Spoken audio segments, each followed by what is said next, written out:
মাইক্রোবাসে আমাকে ঠেলতে ঠেলতে নিয়ে যাচ্ছে মাইক্রোবাসে। আপনি ব্যাপার কি গাড়িতে, এটা একটা বিয়ে বাড়ি, একটা মেয়ের বিয়ে হচ্ছে, আর আপনি আমাকে বলছেন উঠ কি, আমার কাপড় টাপড় ধরে একটা চারজন মিলা আমাকে উঠালো, খবর চলে গেল ভিতর অন্য মহলে। নিম্মি আর আমার শাশুড়ি, আমার খালার শাশুড়ি মানে কন্যার মা, উনি বেরিয়ে আসলেন।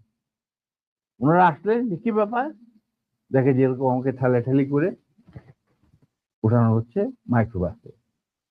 আমি মাইক্রোবাসে উঠলাম, উঠে দেখি চুল্লু আর আলম নামে দুইজন মুক্তিযোদ্ধা, ক্র্যাক প্লাটুনের সদস্য তারা ছিল, আমার ছোট ভাই স্বপনের সাথে, স্বপন বীর বিক্রম, ওদেরকেও মারতে মারতে মানে রক্ত বের করে ফেলেছে।